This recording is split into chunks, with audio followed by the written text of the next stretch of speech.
स्वागत है। तो दोस्तों, जैसा कि आपने थंबनेल देखा अनुमान लगा लिया होगा कि ये वीडियो किस जो है पार्ट टॉपिक पे बनने वाला है। तो ये वीडियो जो है आपके हाल फिलहाल यानी कल जो है आपका बिहार पॉलिटेक्निक इंजीनियर जिसे बोला जाता है पीई का, उसका एग्ज़ाम हुआ है और उसमें जो भी आपके फिजिक्स के क्वेश्चन पूछे गए थे उन सारे क्वेश्चन को इस वीडियो के माध्यम से हम लोग देखने वाले हैं और उसके सारे आंसर को भी देखने वाले हैं। तो यहाँ पे जो भी आपको आंसर दिया जा रहा है वो बिल्कुल सही आंसर दिया जा रहा है। इसके बावजूद भी आपको कोई डाउट वगैरह है तो आप कमेंट बॉक्स में ज़रूर बोलिएगा। ओके माय डियर, तो चलिए आज का ये सेशन शुरू करते हैं और देखते हैं यानी कि कल पॉलिटेक्निक इंजीनियर में कौन कौन से क्वेश्चन आपसे फिजिक्स से पूछ लिए गए थे। तो यहाँ फर्स्ट क्वेश्चन आप माय डियर देख सकते हैं।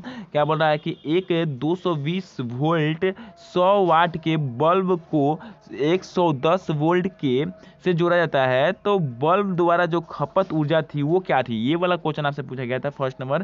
तो ये जो है इसका आंसर जो था आपका 50 वाट यानी कि 50 what will be correct answer था। तो यहाँ पे 50 वाट यदि आप सही मारे हैं, क्वेश्चन को पिक किए हैं आंसर को, तो यहाँ पे आपका बिल्कुल सही आप पिक किए हैं, अन्यथा आप दूसरा पिक किए हैं तो वो आपका गलत हो जाएगा। ठीक है, तो यहाँ पे सेकंड नंबर क्वेश्चन की बात करेंगे तो सेकंड नंबर क्वेश्चन बोल रहा है कि एक गैल्वेनो मापी को एक वोल्ट मापी बनाने के लिए निम्नलिखित में से किसकी आवश्यकता होती है। तो ये जो है इसका ऑप्शन नंबर में शायद सी नंबर ऑप्शन था, यानी कि आपका समांतर क्रम में एक निम्न प्रतिरोध जोड़ने की। ये वाला जो जिस ऑप्शन में था, यानी कि हालांकि ग्रुप जो है ग्रुप वाइज क्वेश्चन पेपर बटा था, अलग अलग ऑप्शन सभी विद्यार्थियों को मिला था। सारे विद्यार्थी हमसे बोल रहे थे कि हमारा ऑप्शन अलग था, हमारा ऑप्शन अलग था, लेकिन आंसर जो था एक ही था। ठीक है, तो यहाँ पे नंबरिंग अलग अलग था लेकिन आंसर यही एक ही था। तो यहाँ पे समांतर क्रम में एक निम्न प्रतिरोध जोड़ने की जो ऑप्शन में होगा वही आपका बिल्कुल सही उत्तर होगा। और यदि आप मारे हैं पिक किए हैं तो आपका सही है। यदि थर्ड नंबर क्वेश्चन की बात करें तो थर्ड नंबर क्वेश्चन आप स्क्रीन पर देख सकते हैं। बोल रहा है क्या कि एक बिजली के हीटर को गर्म करने वाली कुंडली जिस पदार्थ की बनी होती है उसकी विशेषताएं हैं। यानी कि विद्युत हीटर जो होता है उसका जो उसकी कुंडली जो हीट करती है, उस वो पदार्थ जो बनी होती है वो बनी होती है, जिस पदार्थ की भी बनी होती है उसकी विशेषता क्या होती है, ये आपसे पूछ रहा था। तो यहाँ पे आपका जो होता है आंसर आपका ये होता है आंसर उच्च विशिष्ट प्रतिरोध और उच्च गलनांक की बनी होती है। तो यहाँ पे ये वाला ऑप्शन जो है आपका बिल्कुल सही उत्तर होगा। तो यहाँ पे आप अनुमान लगा सकते हैं कि आप क्या आंसर पिक किए हैं। यदि फोर्थ नंबर क्वेश्चन की बात करें तो फोर्थ नंबर क्वेश्चन में बोल रहा था क्या कि 12 ओम के 3 प्रतिरोधों देखो एक समत्रिभुज में बने हैं, इनके शीर्षों के बीच प्रतिरोध होगा, अर्थात ऐसे बने होंगे और एक प्रतिरोध यहाँ पे होगा, एक प्रतिरोध यहाँ पे होगा और एक प्रतिरोध यहाँ पे होगा, और सारे का जो है मान है वो 12 ओम इसका भी 12 ओम इसका भी, और एक सिरे से दूसरे सिरे के बीच जो है आपका प्रतिरोध क्या है वो आपको फाइंड आउट करना था। तो ऐसे हम लोग आप फाइंड आउट कर लिए होंगे तो वो आपका 8 ओम जो है आएगा राइट आंसर। कैसे आप फाउंड किए होंगे, यहाँ पे ये 12 और ये 12 जो है आपका ये वाला और ये वाला ये समांतर श्रेणी क्रम में है, तो श्रेणी क्रम में है तो 12 12 24 हो जाएगा, और ये आपका नीचे वाला 12 है तो इसको आप क्या कर लेंगे समांतर क्रम में करके 1/24 और यहाँ पे 1/12 करके आप जो है हल कीजिएगा तो वो आपका 8 ohm will be correct answer के रूप में देगा। तो यहाँ पे 8 ohm will be correct answer होगा। यदि आप पिक किए हैं तो आपका आंसर बिल्कुल सही है। यदि फिफ्थ नंबर क्वेश्चन की बात करें तो फिफ्थ नंबर क्वेश्चन आप स्क्रीन पर देख सकते हैं।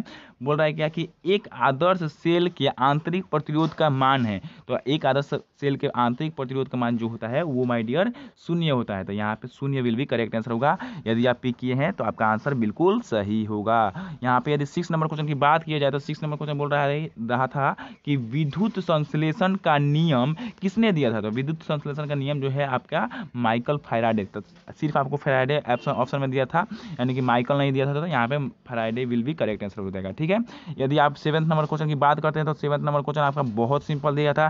सारे क्वेश्चन फिजिक्स के जो दिए गए थे वो सारे एकदम इजी लेवल के दिए थे, मॉडरेट भी नहीं थे।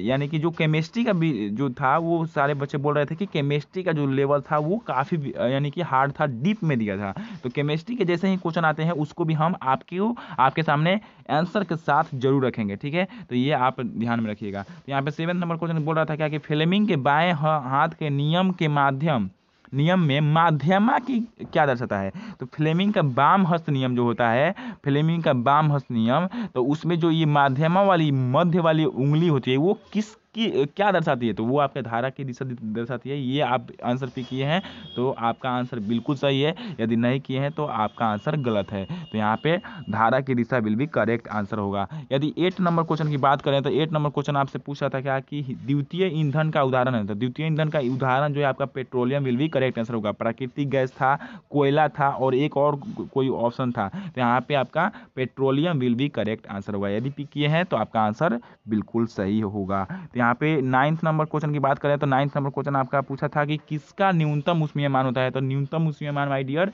कोयला का होता है। अधिकतर बच्चे प्राकृतिक गैस करके आए हैं, तो प्राकृतिक गैस जो है आपका सबसे अधिक में आ जाता है, इसलिए यहाँ पे प्राकृतिक गैस विल भी करेक्ट आंसर नहीं होगा, कोयला विल भी करेक्ट आंसर होगा। ठीक है, यहाँ पे कोयला सही उत्तर होगा इस क्वेश्चन का। यदि आप 10th नंबर क्वेश्चन की बात करते हैं तो 10th नंबर क्वेश्चन बोला था कि प्रत्येक गर्म वस्तु उत्सर्जित करती है, तो प्रत्येक गर्म वस्तु क्या उत्सर्जित करती है माय डियर, अवरक्त कितने उत्सर्जित करती है। तो यहाँ पे अवरक्त यदि आप पिक किए हैं आंसर तो आपका आंसर सही है। यदि 11th नंबर क्वेश्चन की बात करते हैं तो 11th नंबर क्वेश्चन बोला था निम्न ईंधनों में से कौन सा दूसरे से भिन्न है, तो दूसरे से भिन्न जो है एल्कोहल होगा। यहाँ पे एल्कोहल यदि आप पिक किए हैं तो आपका बिल्कुल सही आंसर होगा।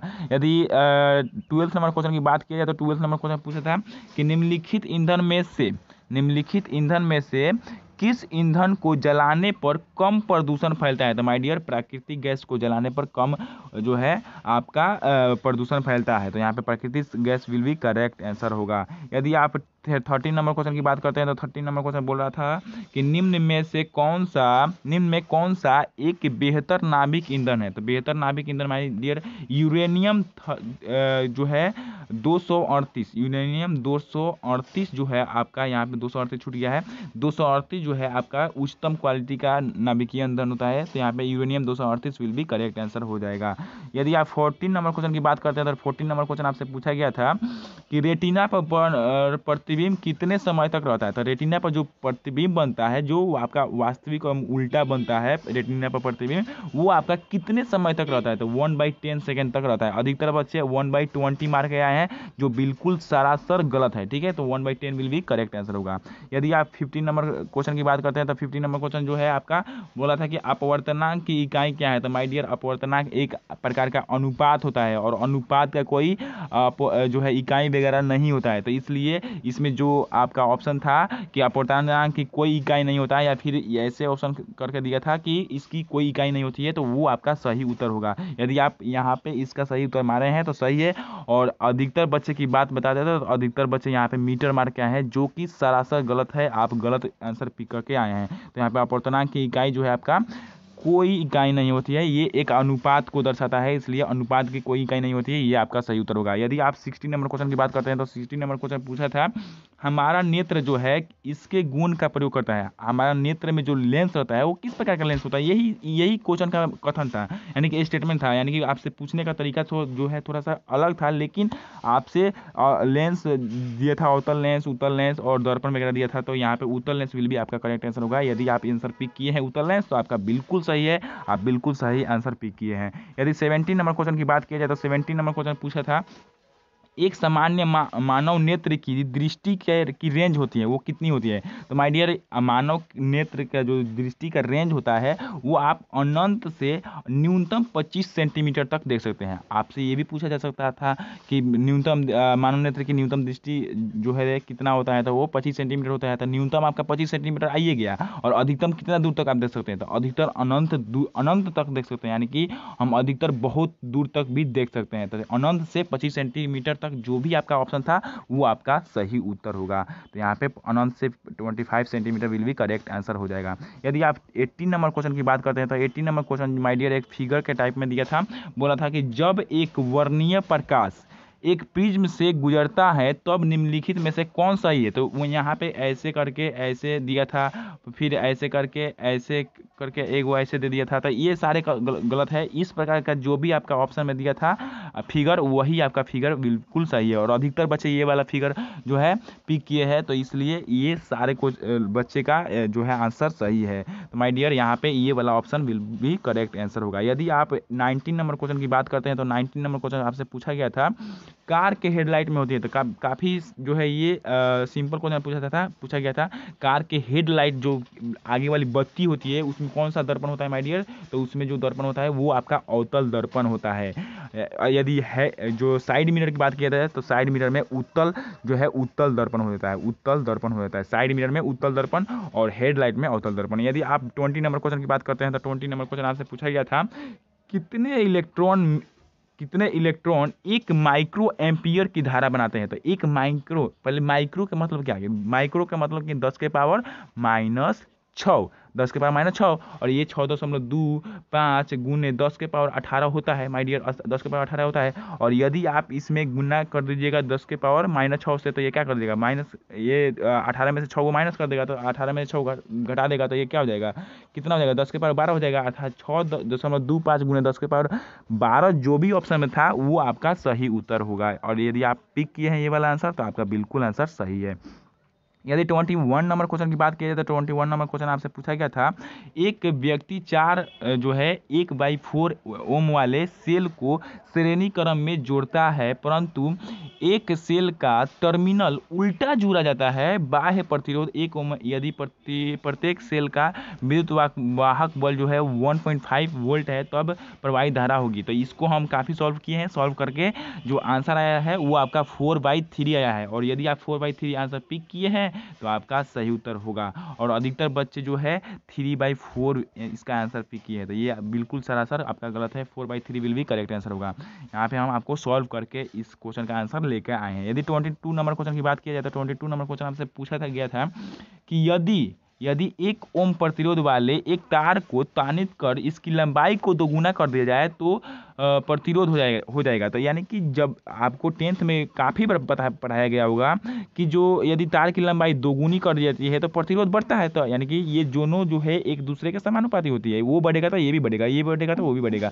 यानी कि दुगुनी होगी तो ये आपका 4 गुना हो जाएगा, इसके स्क्वायर के बराबर होता है। तो यहाँ पे प्रतिरोध जो है 4 गुना जो भी आपका ऑप्शन में दे रखा होता वो आपका सही उत्तर होता।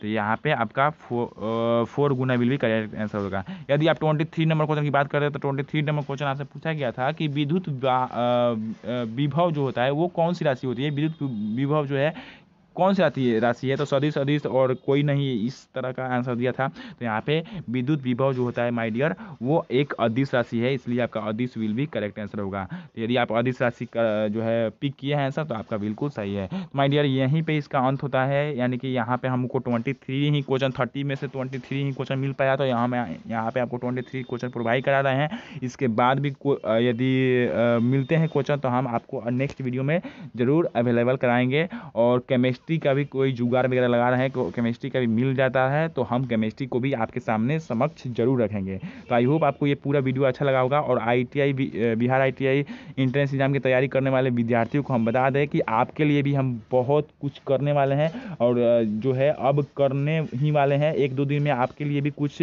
लेके आएंगे जो आपके एग्जाम के व्यू से काफ़ी महत्वपूर्ण होगा और आपके एग्जाम में काफ़ी हेल्पफुल साबित होगा। यानी कि हम आपको ऐसे नहीं जाने देंगे, यानी कि आपके लिए काफ़ी कुछ कर ही जाएंगे। यानी कि आपको भी बहुत सारी चीज़ें अवेलेबल कराई जाएगी बिहार ITI एंट्रेंस एग्जाम, जो कि आपके 4 तारीख को होने वाला है, 4 दिसंबर को होने वाला है। तो उसके लिए भी हम कुछ करने वाले हैं, तो आप उदास मत होइए। ITI एंट्रेंस एग्जाम की तैयारी करने वाले विद्यार्थियों से हमारा गुजारिश है कि आप उदास मत होइए, हम आपको ज़रूर कुछ मतलब प्रोवाइड कराएंगे जिससे आप एग्ज़ाम में काफ़ी अच्छा कर पाइएगा। तो चलिए इस वीडियो का यहीं पे अंत करते हैं। ओके, थैंक यू दोस्तों, यहाँ तक देखने के लिए वीडियो, धन्यवाद, जय हिंद, फिर मिलते हैं।